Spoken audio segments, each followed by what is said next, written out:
hemos encontrado que el estimador había sido lambda. Entonces, eso es lo que vamos a indicar. Primero, entonces, aquí hay que tener presente lo siguiente, ¿sí? Hay que tener presente lo siguiente. Lo que hemos dicho, hay dos formas, ¿no? La forma A, si vale el término, es verificar en el límite cuando n tiende a infinito. Hemos dicho que la probabilidad en valor absoluto de que el estimador menos el parámetro sea mayor que una constante k, eso tiene que ser igual a 0. Eso es en probabilidad. O, este O es exclusivo. Entonces hemos dicho, o en el límite, cuando n tiende a infinito, la probabilidad en valor absoluto de que el estimador menos el parámetro sea menor o igual que k, esto sea una certeza total, o sea, 1. Esa es una forma, y hemos dicho que es la forma que menos se utiliza. La forma que más se utiliza es que cumpla dos condiciones. La primera condición, también en el límite, cuando n tiende a infinito, ¿sí? La esperanza del estimador sea igual al parámetro. Eso nos está indicando que al menos sea insesgado de manera asintótica, ¿no? Eso nos está indicando. Y la segunda condición es que en el límite, cuando n tiende a infinito, la esperanza, pero no es la esperanza, hay un problema, no es, estamos en la varianza, entonces, ¿no? Decimos entonces que la varianza del estimador va a ser igual a 0. Cualquiera de las dos se pueden utilizar. Nosotros vamos a utilizar lo que nos establece la función que hemos estado analizando. La función que hemos estado analizando nos estaba indicando lo siguiente, que era un f de x para el parámetro lambda, y esto era igual a e a la menos lambda por lambda elevado a la x dividido por x factorial. Esto lo hemos anotado. Esto se presenta cuando x es igual a 0. Hay dos condiciones para esta función. Una sería que su esperanza, o sea, en este caso para la población, mu, como la conocemos nosotros, eso sería lambda, ¿no? Y la varianza de la población, lo que nosotros decimos sigma cuadrado, también es lambda. Tenemos que conocer previamente eso por si acaso. Y una cosa que hemos hecho es estimar. Por máxima verosimilitud hemos estimado y hemos visto que el estimador, hemos dicho que no hay que utilizar lo que no son sus parámetros, ¿no? Entonces, no puedo utilizar teta por si acaso. Tengo que utilizar su parámetro, que en este caso es lambda. Entonces, no puedo utilizar otro. O sea, voy a decir entonces que lambda sombrero es igual a la media correspondiente. Ahora, dadas estas condiciones, entonces, para verificar la consistencia voy a aplicar la primera propiedad. Entonces, ahí no hay ningún problema, ¿no? Eso ya lo hemos demostrado. Hemos demostrado que la esperanza de lambda sombrero, eso lo hemos hecho en la anterior clase, eso es lambda. Ahí nos hemos quedado. Entonces, si aplico aquí el límite de una constante, el límite de una constante es la misma constante, por lo tanto, aquí se cumple esta primera propiedad, es lambda, ¿no? No hay problema. En la segunda está el problema. En la segunda me dice que la varianza de lambda sombrero, ¿a qué es igual entonces?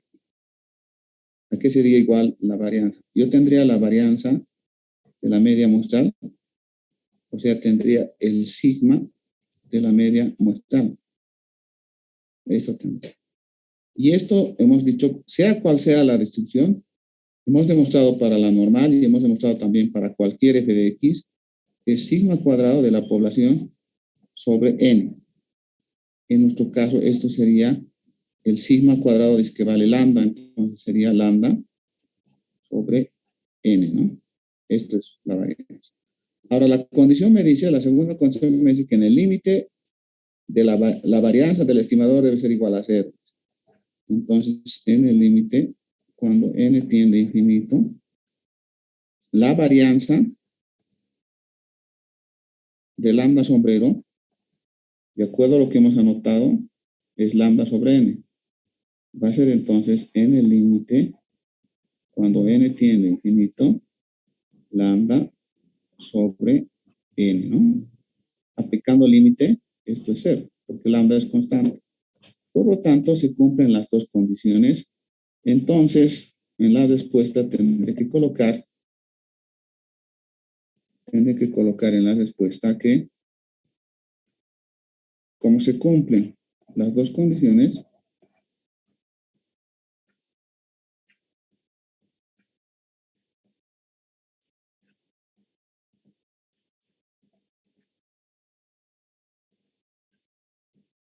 como se cumplen las dos condiciones, entonces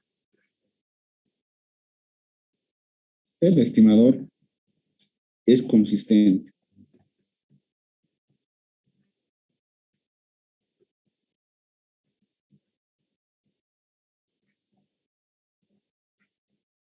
¿Sí? Es consistente. Ahora veamos. Ahora veamos entonces el otro tema. Vamos a la tercera propiedad entonces, ¿no?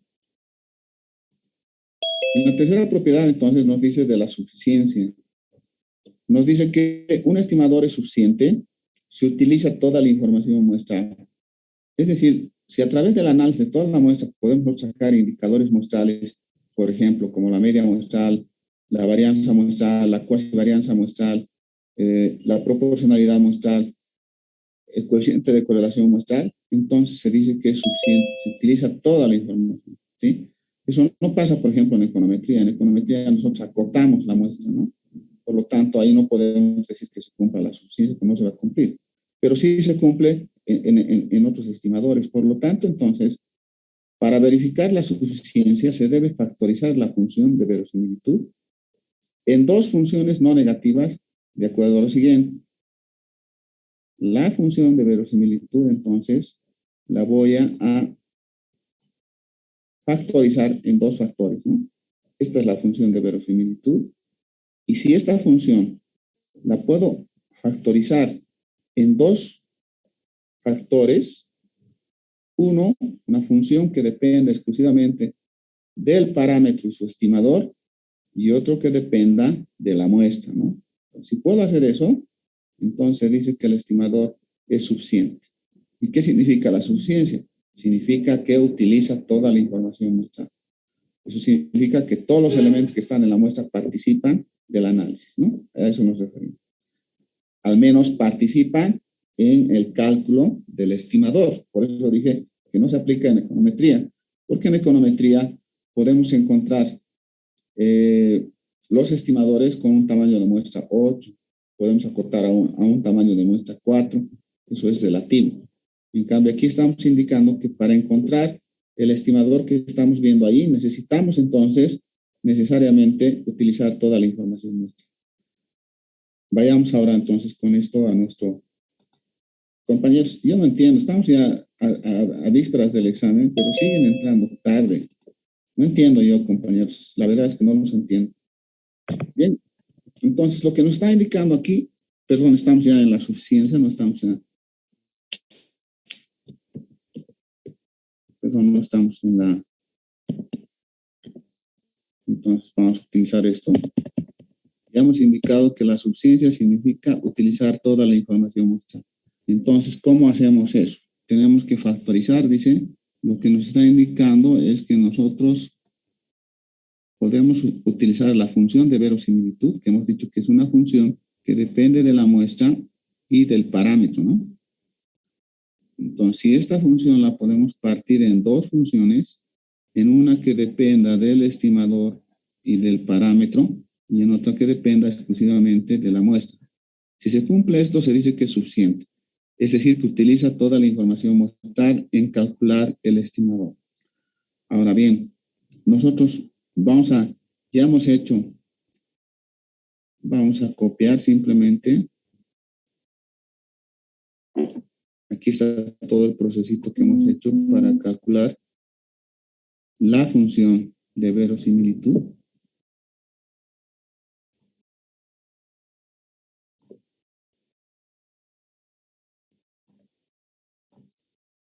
Vamos a partir esto en dos partes.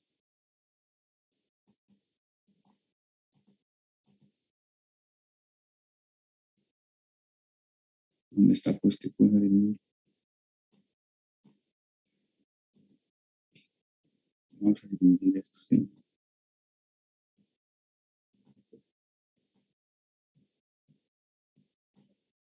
Bien, entonces, aquí está lo que hemos hecho.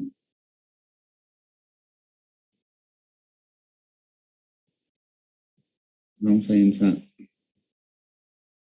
compañería. No, mire, acabo de ver este Medrano, no estaba en clases, no se salieron. Ya no voy a decir entrar a nadie, sí, ya. Bien, compañeros, como ustedes pueden ver aquí, lo que hemos utilizado ahora para el ejemplo, esto vamos a hacer el ejemplo entonces, ¿no?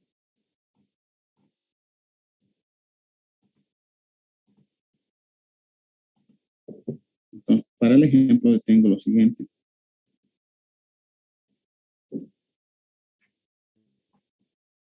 De acuerdo a lo que he visto aquí, mi función de la muestra enésima, que es un vector, y del parámetro lambda, me ha dado el resultado siguiente, que está aquí arriba.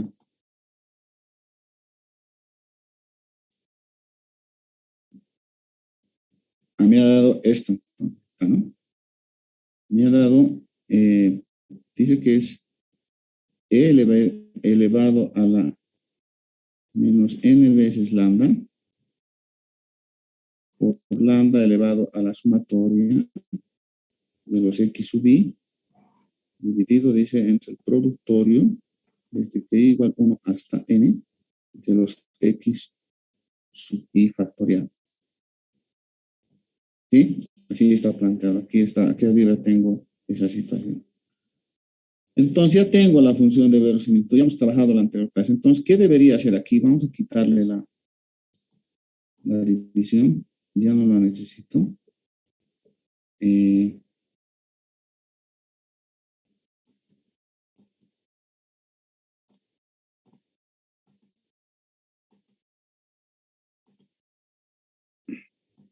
Entonces vamos a...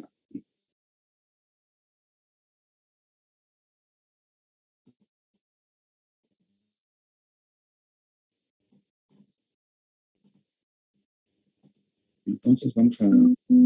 Es todo esto que hemos hecho la anterior clase. Ahora estamos solamente copiando la situación respectiva. Ahora bien, aquí entonces, esto es el resultado de aplicar. Ahora, esto tendría que factorizar. ¿Qué elemento puedo tener? El primer elemento que tengo es que lambda sombrero, el estimador, me dicen que es la media muestral, ¿no? Y si es la media muestral, entonces esto es la sumatoria de x sub i, desde que i igual 1 hasta n, dividido entre n. Entonces, como tengo aquí una sumatoria, de aquí yo podría hacer lo siguiente. Podría decir que la sumatoria de los x sub i va a ser igual a n veces lambda sombrero, ¿no?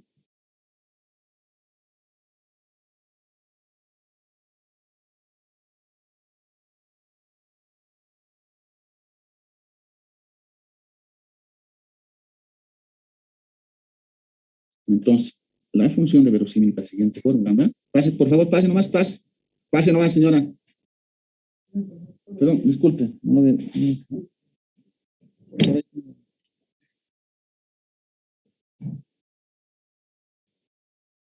Y con lambda tengo lambda que va a ser n veces lambda sombrero. Y aquí voy a reacomodar esto como es un producto, puedo colocar esto como de la siguiente forma, ¿no?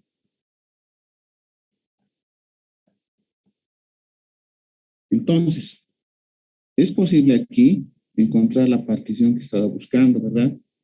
Por un lado, tengo una función donde solamente depende del estimador y del parámetro, no hay otra. Y aquí tengo otra función que exclusivamente depende de los valores muestrales, ¿no? Depende de x1, de x2, de xn, ¿sí? Entonces, es posible particionar. Como es posible particionar, entonces nosotros lo que podemos decir es que el estimador es consistente, ¿no? Entonces, ¿cómo es posible factorizar?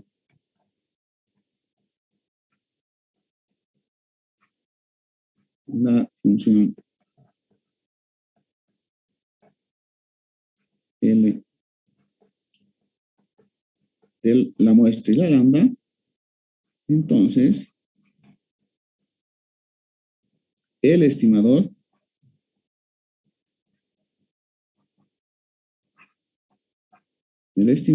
es consistente, ¿no?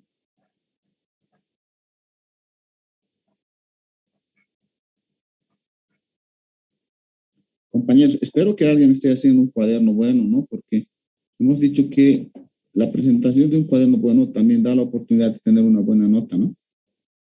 Ya les he indicado que hay varios cuadernos que se han estado entregando y realmente hay gente que le pone ganas, ¿no? Porque en realidad es eso, es ponerle ganas al asunto, porque si no, no se podría entender cómo otros hacen un buen cuaderno y otros no.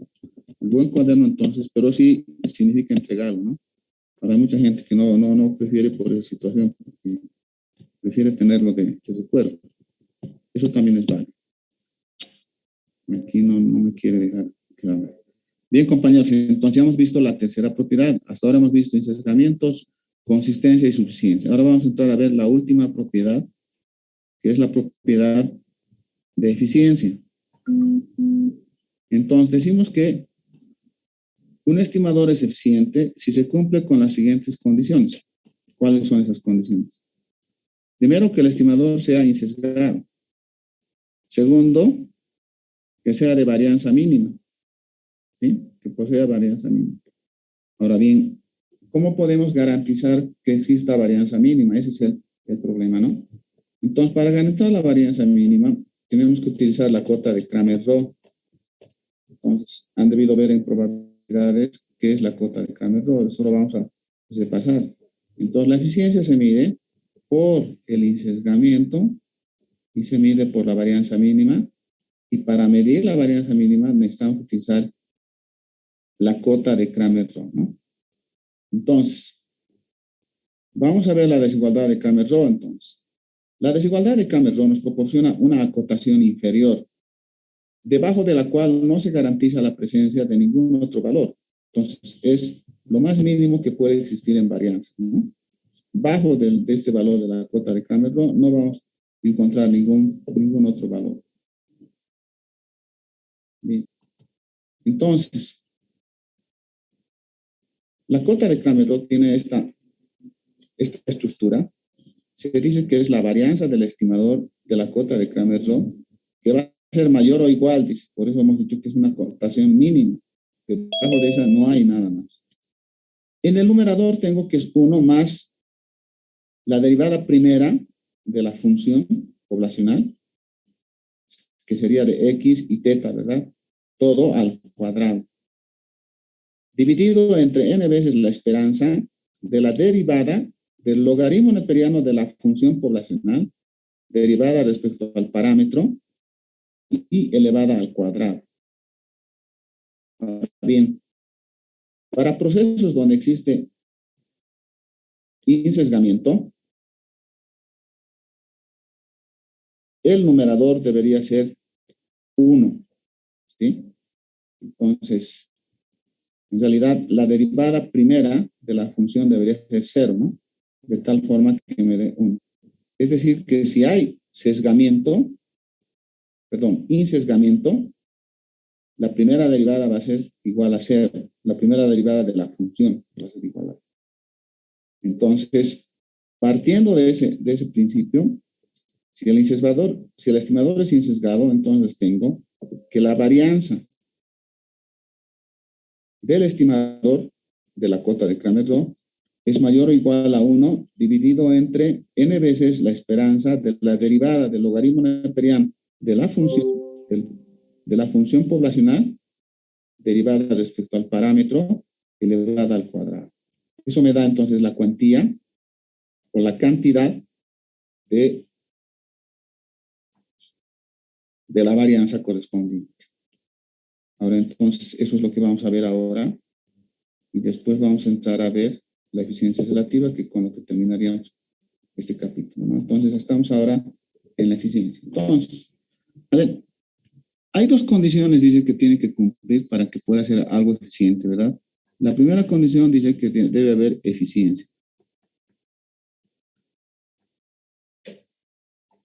La segunda condición dice que la varianza debe ser mínima.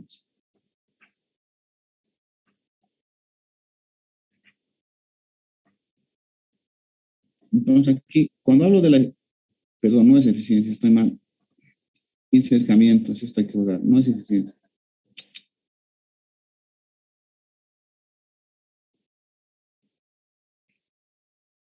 Un ratito, por favor, no me deja borrar. Está mal. La eficiencia tiene dos componentes, hemos dicho. Yo estoy anotando mal aquí. Estoy diciendo que la primera es el insesgamiento.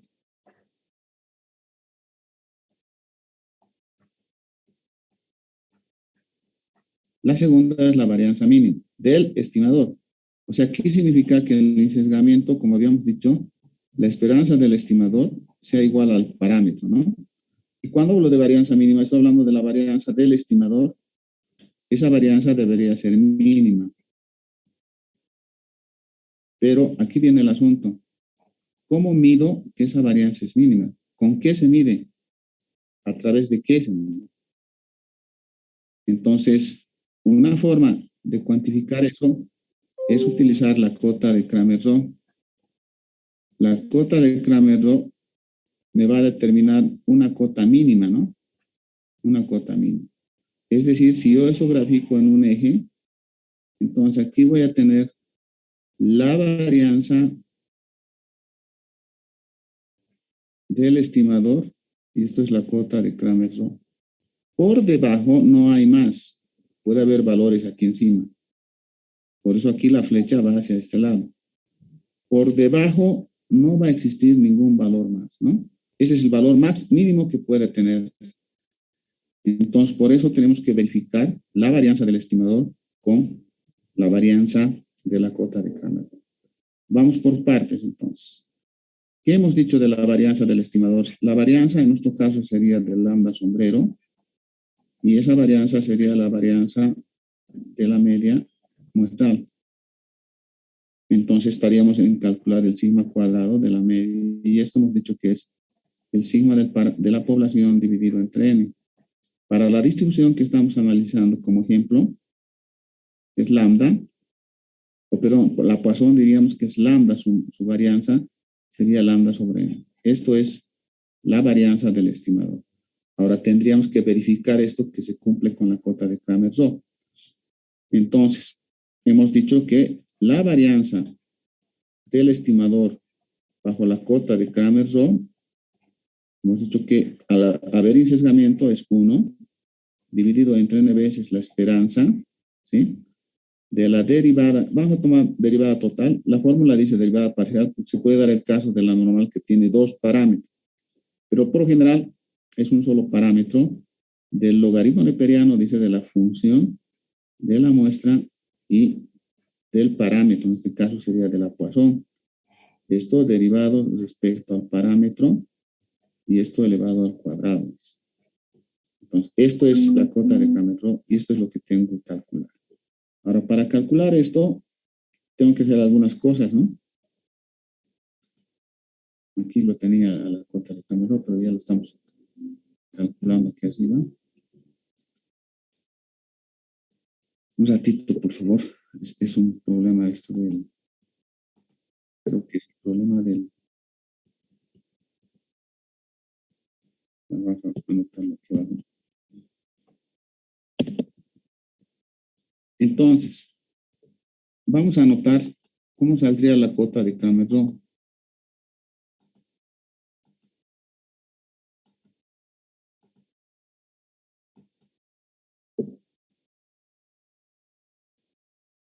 Entonces, diríamos que la varianza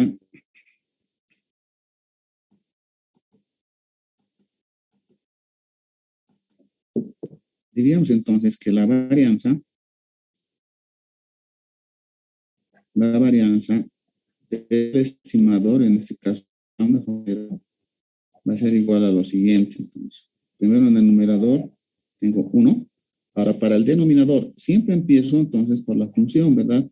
La función es f de x lambda Y esto hemos dicho que es e elevado a la menos lambda por lambda elevado a la x dividido entre x. Por favor, este proceso que estoy haciendo, por lo general se confunde con el proceso de la máxima verosimilitud. Hay que tener cuidado, esto es diferente.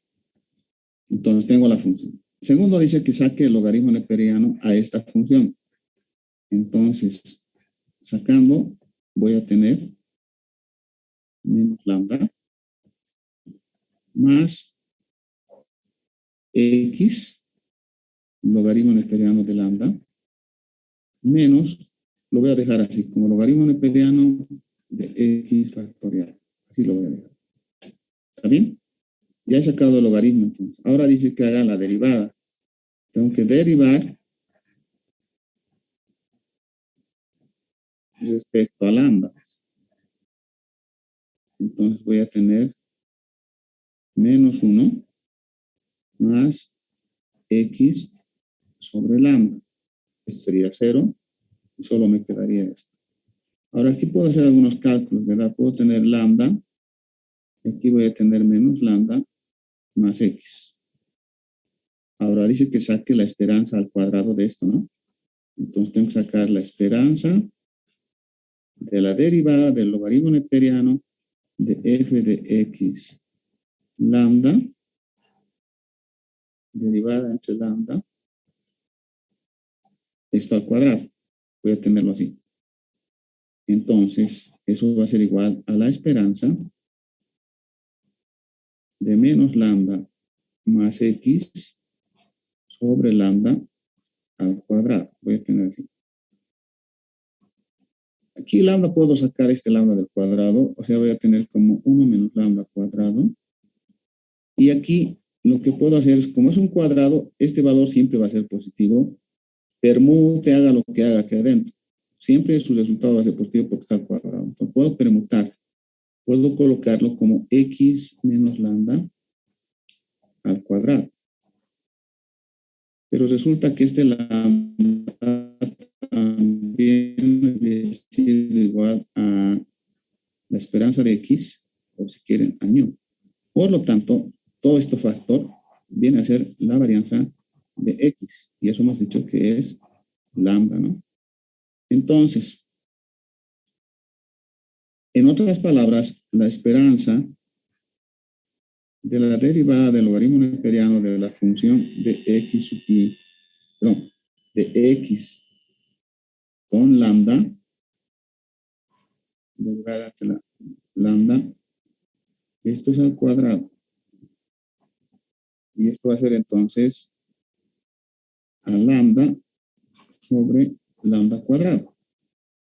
Esto se va con esto y me queda esto como 1 sobre lambda. Entonces, habíamos dicho que esto era igual a n veces la esperanza, así lo habíamos anotado, lo vamos a anotar así, de la derivada del logaritmo neperiano de la función de x dada lambda,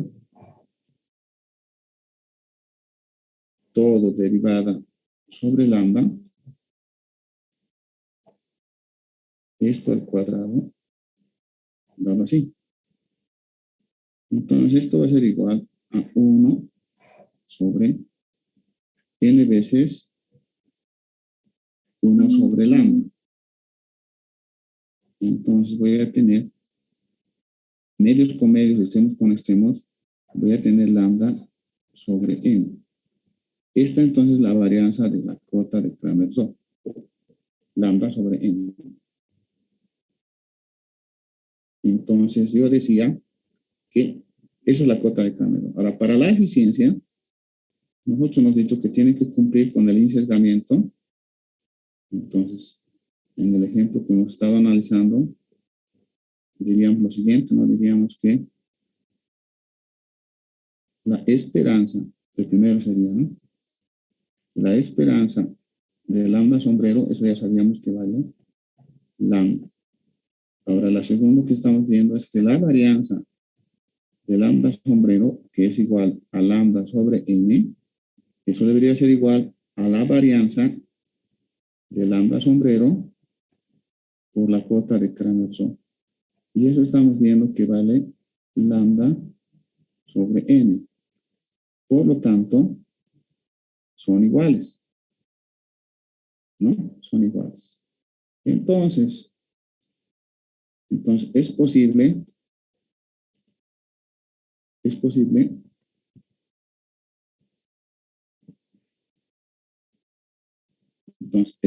como se cumplen estas dos condiciones, yo puedo indicar entonces que el estimador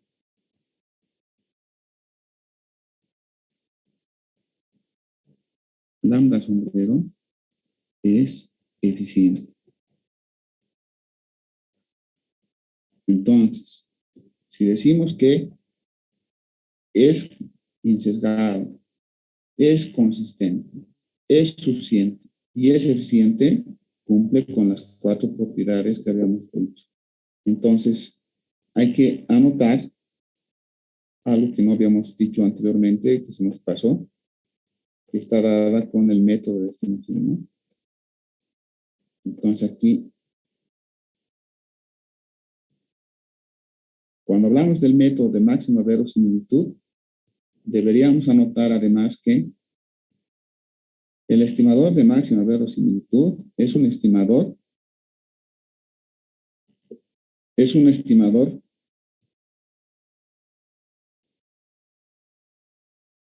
que cumple con el insesgamiento, con la consistencia, con la suficiencia y con la eficiencia. Entonces, el estimador de máxima verosimilitud cumple con las 4 propiedades, ¿no? Es el único que cumple con las 4 propiedades. No podríamos garantizar lo mismo del estimador de mínimos o por el método de momentos, no podríamos, ¿no? Porque no se cumple siempre. En cambio, con el método de máxima verosimilitud, si podemos estimar un estimador por el método de máxima verosimilitud, podemos garantizar que este estimador es insesgado, consistente, suficiente y eficiente. ¿Sí? Eso es entonces importante. Ahora, nos faltaría ver entonces la última partecita. Esto es lo que se llama la eficiencia relativa. Entonces decimos, si dos estimadores, θ1 sombrero y θ2 sombrero, de un parámetro θ, son insesgados de varianza θ1 sombrero y varianza θ2 sombrero, entonces la eficiencia relativa se mide como la razón, es epsilon entonces, de la varianza de θ2 sombrero menos la varianza de θ1. Entonces, si epsilon es mayor a 1, ¿qué pasaría para que sea mayor a 1? Para que sea mayor a 1 significaría que el denominador es pequeño. Entonces, si el denominador es pequeño, significa que θ1 es más eficiente. Vuelvo a reiterar, se mide por la varianza mínima, ¿sí? Entonces, si la varianza es mínima, el estimador es eficiente. Por el otro lado, si epsilon es menor a 1, ¿qué pasaría para que sea menor a 1? Significaría que el numerador sea menor que el denominador. Entonces, al darse eso, estaríamos indicando que θ2 sombrero, es más eficiente. Vuelvo a reiterar, la eficiencia relativa se mide a través de la varianza mínima, ¿no? del que tiene varianza menor.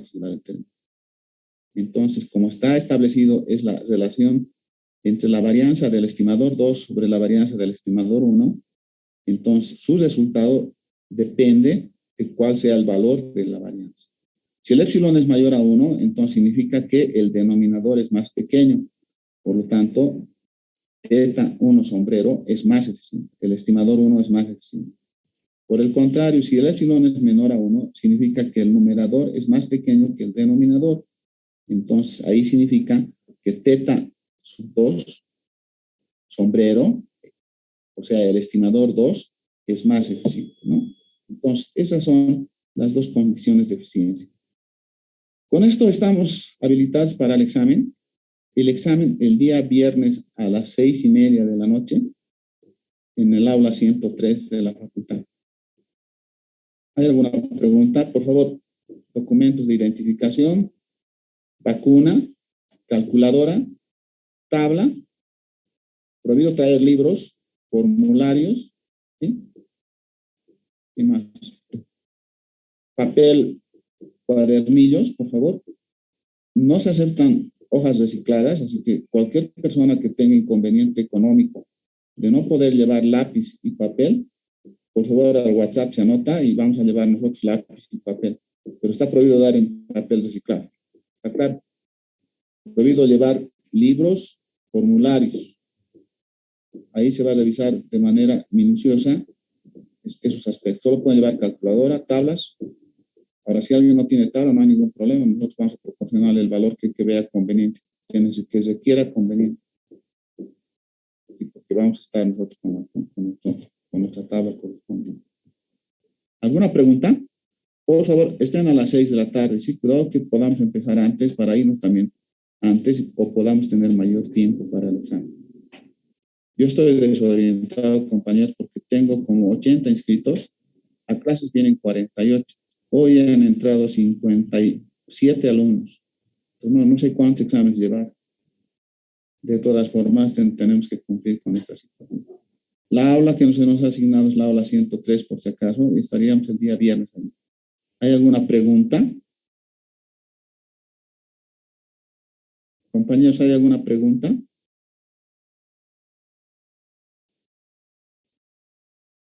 Ingeniero,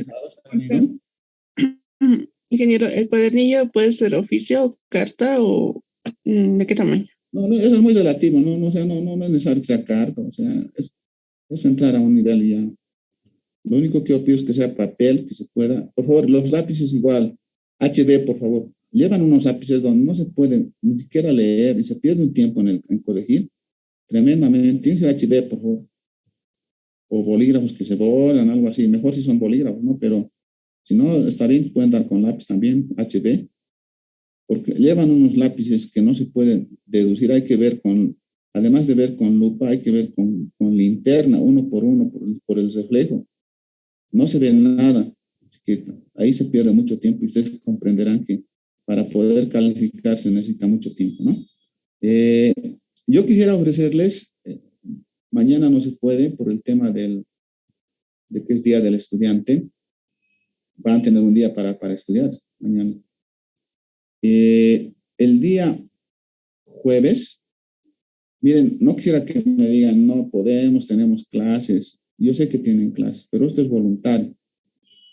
El día jueves se puede, estoy indicando, hacer una clase para repasar el primer parcial del anterior semestre.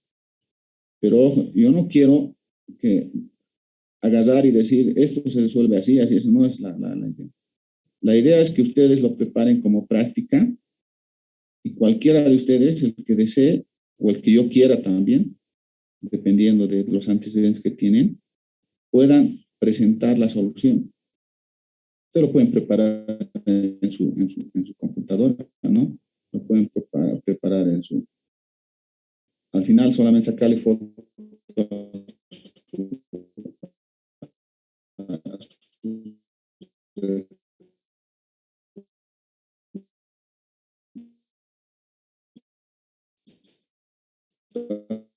y eso lo pueden poner al PowerPoint y la cosa es que cuando se diga, eso, además de nota, nosotros vamos a poder emitir un criterio orientativo de si está bien o está mal, ¿sí? Por favor, no se confíen en los formularios. Hay unos formularios que están tan mal hechos, me estoy refiriendo a la solución de problemas, que todos los detalles que acabo de notar no están así. ¿Sí? Entonces, agarra uno y da la impresión de que todos han copiado y después salen con que han utilizado un formulario que les han vendido supuestamente y por eso todos tienen la misma solución. ¿Me esperan un momento, por favor? Hola. Ya, denme unos minutos, ya, gracias. Entonces, compañeros, quedamos en eso. El jueves, ¿a qué hora podrían ustedes? ¿Les parece en la noche o a día, si quieren? Rapidito, Está bien. por favor, tengo que irme. Está No se bien, escucha, en la noche. ¿perdón? En la noche. Está bien en la noche, Inge.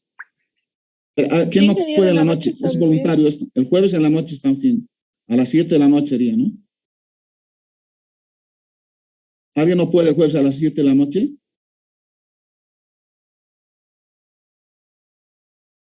Bien, compañeros, entonces el día es jueves a las 7 de la noche. La práctica en 1 hora o 1 hora y media va a estar en el WhatsApp. La pueden bajar de ahí. La pueden resolver con todos los elementos que estamos viendo ahora. Y el día jueves lo que tienen que hacer es presentar. ¿Sí? El examen es el día viernes a las 6 de la tarde. 6 de la tarde estén, por favor. 6:30 vamos a empezar para también terminar temprano. ¿Alguna otra consulta? Por favor, sus documentos no se olviden. No se les va a dejar entrar si no están con los documentos. Es presencial por si acaso el día viernes. Nos vemos a las 6 de la tarde el día viernes en la 103, el jueves a las 7 de la noche para resolver el primer parcial del anterior semestre. Hasta luego.